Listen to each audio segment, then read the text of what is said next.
All praise to the Most High, brothers and sisters. I'm your host, the Apostle Reuben of IUPR Bible Radio, podcasting out of Little Rock, Arkansas, to the true saints of the Most High God. Now, real quick, brothers and sisters, we're going to be dealing with Ephesians 2:15-16. So I want you to pay attention. This is Paul writing. He says, having abolished in his flesh the enmity, even the law of commandments contained in ordinances, for to make in himself of twain, of two, one new man, so making peace. Now, the Christians teach that the two is the Jew and the Gentile, but that's not true. When you go back up to verse 11, we're just going to go back up to verse 11 real quick.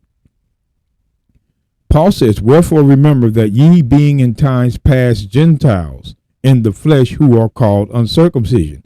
See, the Christians, they don't want people to know that Gentiles and uncircumcision mean the same. It is the same thing, brothers and sisters. And we've shown you over and over, whatever source. We're going to come up with more sources than these that say the same thing. But we do have 6 chapters with verses. Now, when I say 6 chapters with verses, I mean we can go to 6 places in the Bible, 6 different books that is going to show that uncircumcision and Gentiles is the same, like it's written here. So when we start talking about this uncircumcision, going back to Acts 15:1, real quick, just Acts 15:1. See, these Christians are liars. They don't want you to know. And certain men which came down from Judea taught the brethren, their own people, and said, except ye be circumcised after the manner of Moses, ye cannot be saved. They're not just talking to anybody. They're talking to their brethren, Jew to Jew, because there were uncircumcised Jews in other lands. This is what they try to hold from people. So when we go back to Ephesians, it's not about this, but when we go back to Ephesians, I'm just showing you Ephesians 2.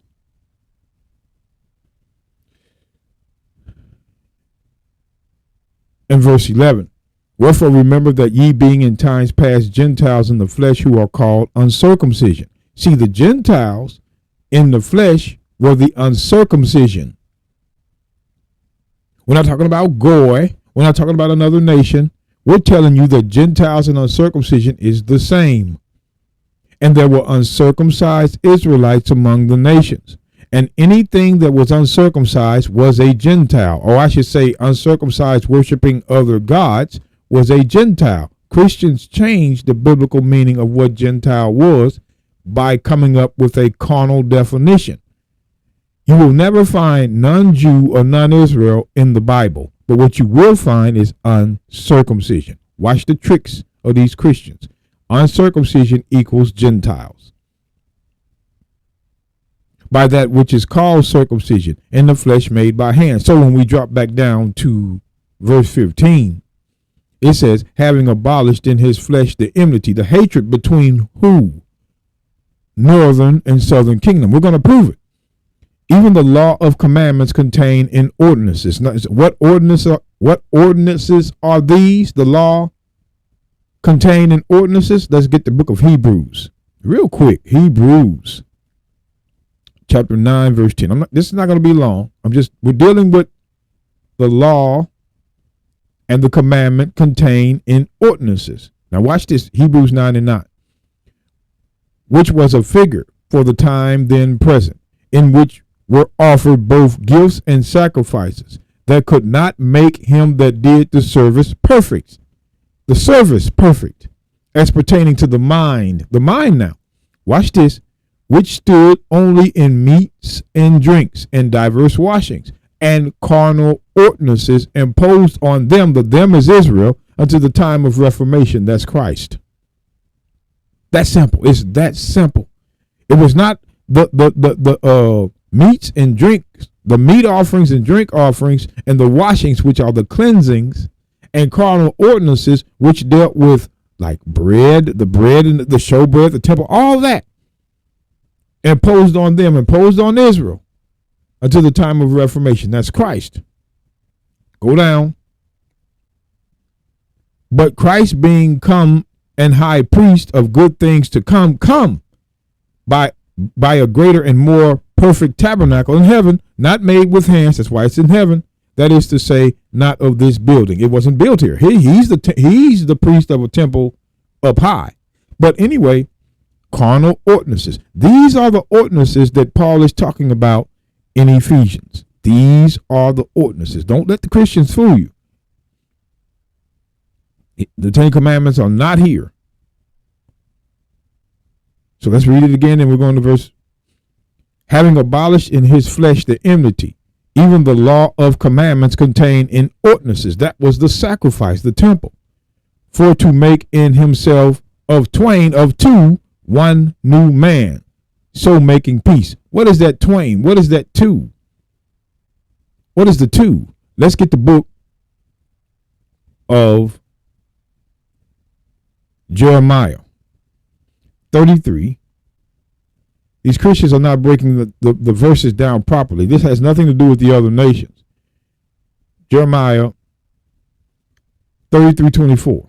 Considerest thou not what this people have spoken, saying, the two families which the Lord hath chosen. The two families? The two families? I thought Israel was one family of 12 tribes. No, the kingdom split in the book of 1 Kings. The kingdom split. Northern and southern kingdom, which the Lord hath chosen. He hath even cast them off. Question. Thus they have despised my people, that they should be no more a nation. See, a nation, the two families, no more a nation. Wait a minute. We got to see. Not going to do it in this short podcast episode, but let's move on. Before them. So I'm going to read this again. Considerest thou not what this people have spoken, saying, these two families, northern and southern kingdom, which the Lord hath chosen. He hath even cast them off? Question mark. Thus they have despised my people, the Gentiles, that they should be no more a nation before them. So it says two families, two nations. Let's go to Ezekiel real quick. Ezekiel chapter 37. We're going to see this again. Verse 20.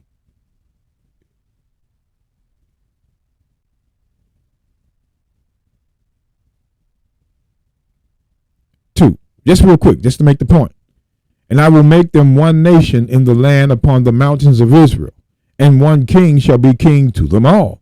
And they shall be no more two nations, neither shall they be divided into two kingdoms any more at all. So they were two nations, northern and southern kingdom.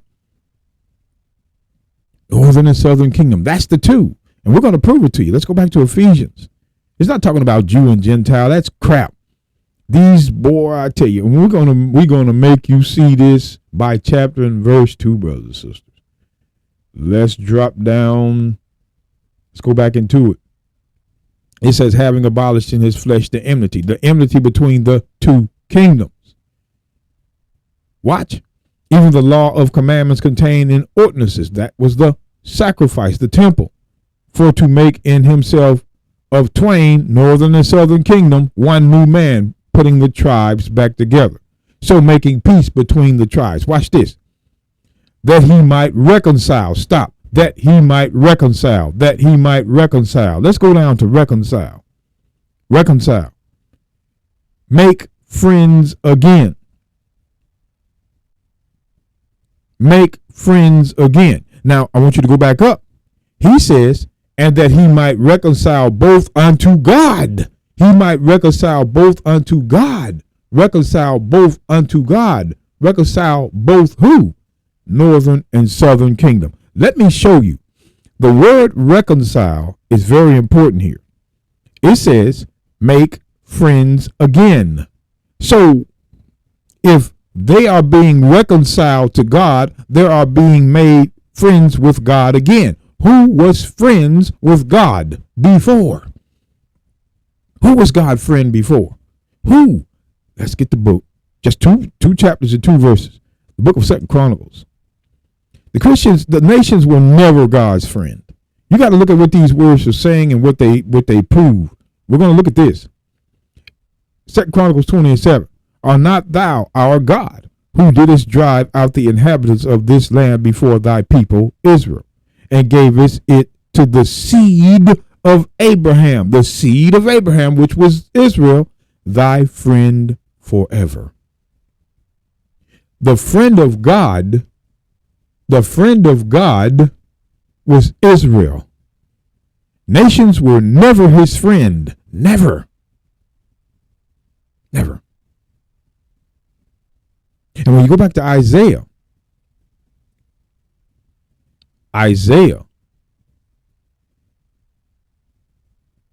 chapter 41, very important you know this, brothers and sisters, because these Christians are bone-faced liars. They think they could just make things up. Look at this. It says, but thou, Israel, art my servant, Jacob, whom I have chosen, the seed of Abraham, my friend. The seed of Abraham was his friend, not other nations. All nations were never his friend from the beginning. The seed of Abraham is Israel. They were his friend. But somehow, some way, when we go back to Lamentations, what happened? What happened to us? Lamentations 2, real quick, verse 2. The Lord has swallowed up all the inhabitants of Jacob, and hath not pity. He has thrown down in his wrath the strongholds of the daughter of Judah. He hath brought them down to the ground. He hath polluted the kingdom and the princes thereof. He has cut off in his fierce anger all the horn of Israel, all of it, the power. He hath drawn back his right hand from before the enemy. He hath burned against Jacob like a flaming fire, which devoureth round about. I want you to pay attention. We want you to pay attention to what he hath bent his bow like an enemy. He has stood with his right hand as an adversary, and slew all that were pleasant of the eye in the tabernacle of the daughter of Zion. He poured out his fury like fire. The Lord was an enemy. He had swallowed up Israel, the enemy.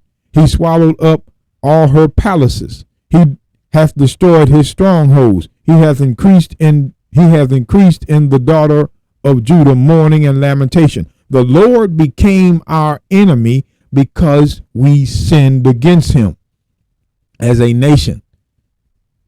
He became the enemy of Israel because of sin. Isaiah points this very thing out. Isaiah points it out in Isaiah 63. This is why, brothers and sisters, we don't care what Christians, they know. Isaiah 63:10, just to say, but they rebelled and vexed his Holy Spirit. Therefore he was turned to be their enemy, and he fought against them. Rebel means broke his commandments. Nehemiah 9:26. We know what we're talking about. So when we go back to Ephesians, know what these words mean, brothers and sisters, because these Christians are tricky. The other nations were never his friend. So how is he going to reconcile?